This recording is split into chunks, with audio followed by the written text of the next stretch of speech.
itu inti pemikiran yang akan dibahas pada kesempatan kali ini adalah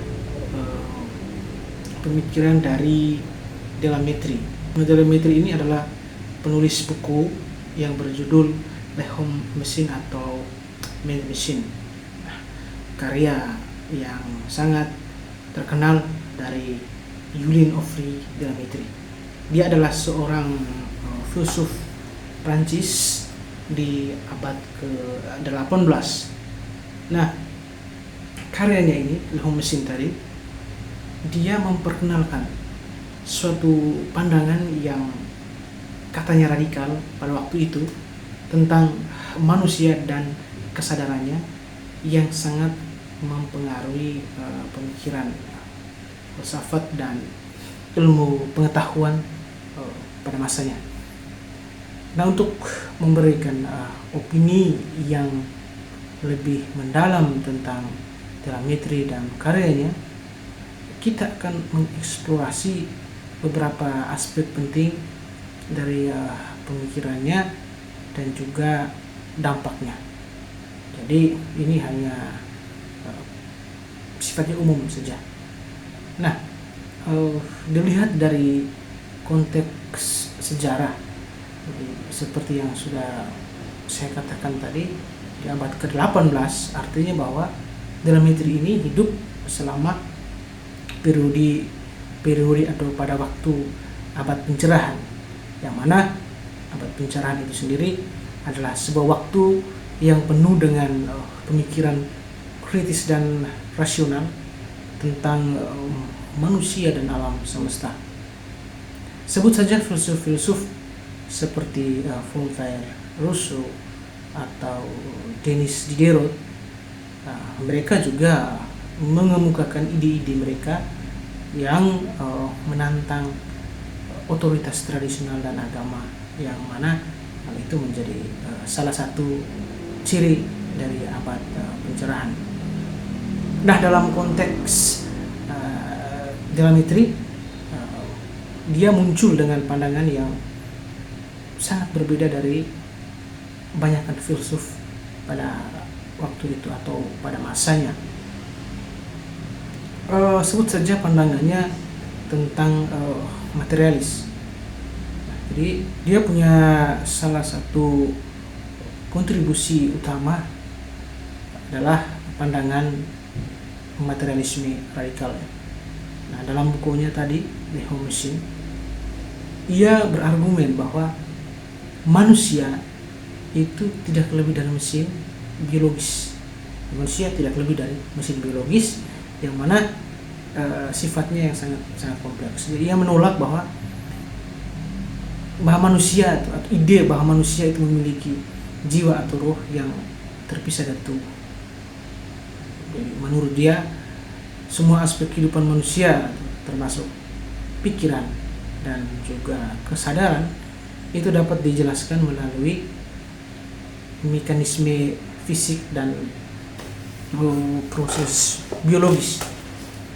Nah, dia mengklaim bahwa seperti halnya sebuah mesin yang terbuat dari berbagai komponen mekanis, sebenarnya tubuh manusia juga terdiri dari bagian-bagian biologis yang saling bekerja ataukah saling bekerja sama, atau bagian-bagian biologis yang bekerja sama.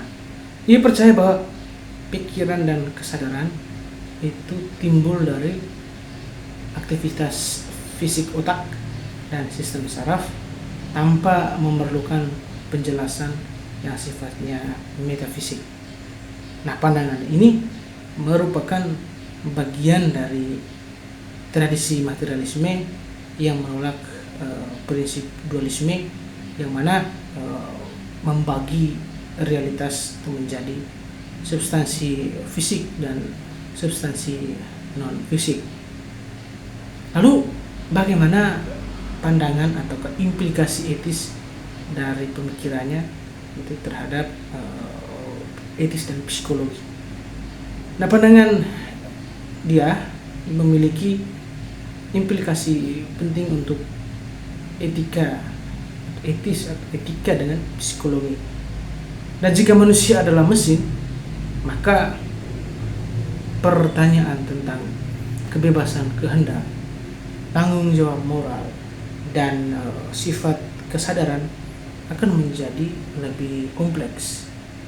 Nah, telemetri dia tidak terlalu memfokuskan pada implikasi etis dari pandangannya, akan tetapi pemikirannya itu membuka pintu untuk debat tentang determinisme dan kebebasan.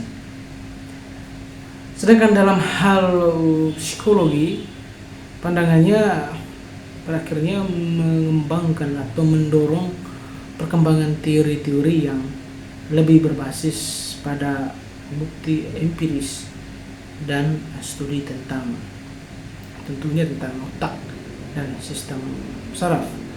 Nah, penelitian modern tentang otak dan kesadaran seringkali bersandar pada premis materialisme yang serupa dengan yang diungkapkan atau yang dikemukakan oleh Delametre. Ada juga pandangan yang ataukah kritik terhadap pandangan dari Delametre. Jadi meskipun Delametre ini sangat berpengaruh, kan tetapi ia juga menghadapi kritik. Nah, salah satu kritik utama bahwa pandangan materialismenya itu dianggap terlalu reduktif. Kritik tersebut berpendapat atau menganggap bahwa manusia hanya sebagai mesin biologis tadi itu tidak cukup untuk menjelaskan kompleksitas pengalaman manusia, misalnya seperti emosi, kemudian kreativitas dan intuisi. Nah, selain itu beberapa kritikan juga berpendapat bahwa Delametre dia tidak memberikan penjelasan yang kompleks atau yang mendalam atau yang memadai tentang bagaimana kesadaran dan pikiran itu muncul dari aktivitas fisik otak. Meskipun ia membuat klaim besar tentang hubungan antara tubuh dan pikiran, penjelasannya itu sering dianggap tidak cukup mendalam untuk menjawab semua pertanyaan yang muncul dari pandangan materialisnya.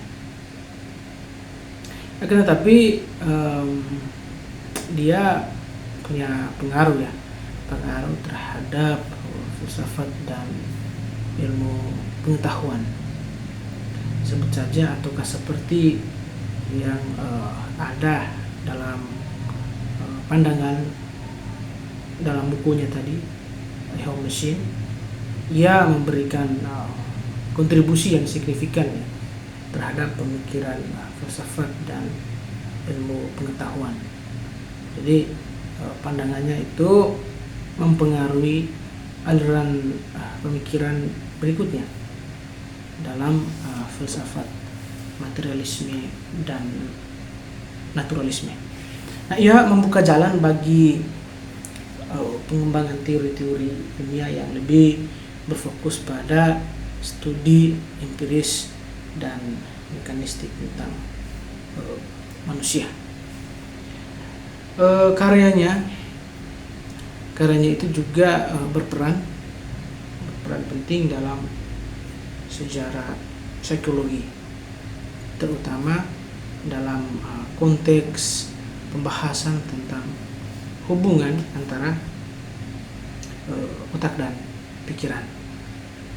Nah, sehingga tidak kiranya jadi para peneliti modern itu sering merujuk pada pandangan materialis dalam menjelaskan fungsi kognitif dan emosional manusia yang dapat dipahami melalui struktur dan fungsi biologis. Lalu bagaimana keterkaitannya dengan pandangan atau dengan filsafat kontemporer? Nah, dalam konteks filsafat kontemporer, pandangan dari beliau atau dari De la Mettrie ini dapat dilihat sebagai pendahulu dari teori-teori materialis modern dan filsafat pikiran.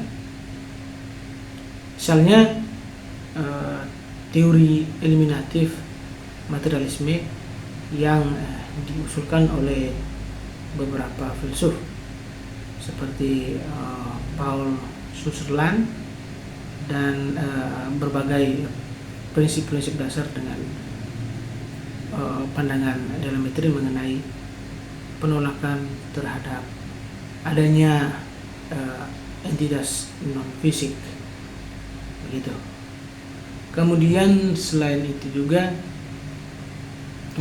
perkembangan dalam ilmu syaraf kognitif dan neurobiologi itu seringkali sejalan dengan pandangan materialis De la Mettrie.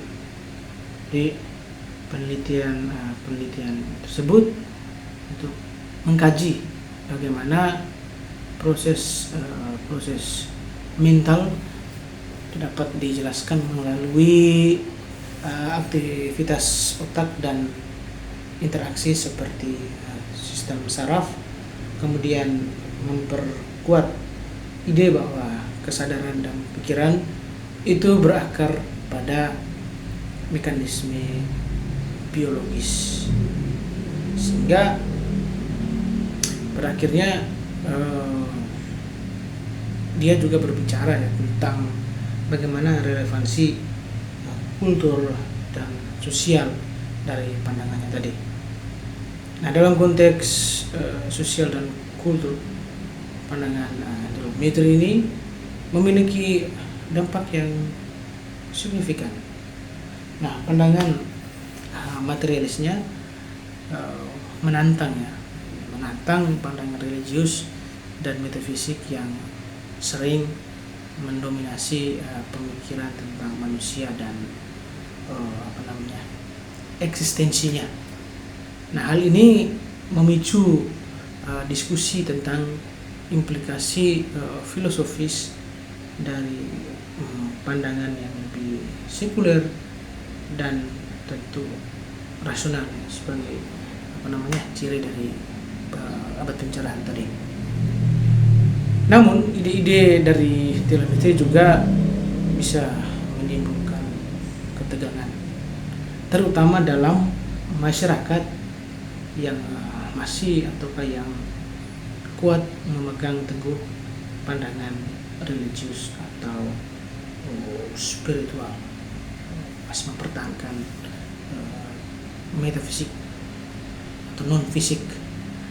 Nah, misalnya pandangan tentang manusia sebagai mesin biologis itu mungkin dianggap mengancam pandangan tentang makna kehidupan dan tujuan eksistensi yang lebih besar. Jadi kesimpulannya bahwa secara keseluruhan De la Mettrie atau Julian Geoffroy De la Mettrie dia adalah seorang filsuf yang pemikirannya mencerminkan semangat pencerahan dan memberikan kontribusi penting terhadap filsafat dan pengetahuan, terkhususnya materialisme dan pemahaman ilmiah tentang manusia. Jadi meskipun pandangannya itu dianggap kontroversial, akan tetapi karya De la Mettrie ini memainkan peran kunci dalam perkembangan filsafat dan ilmu pengetahuan. Oke, saya pikir sekian dulu. Sampai ketemu lagi di pembahasan yang lainnya.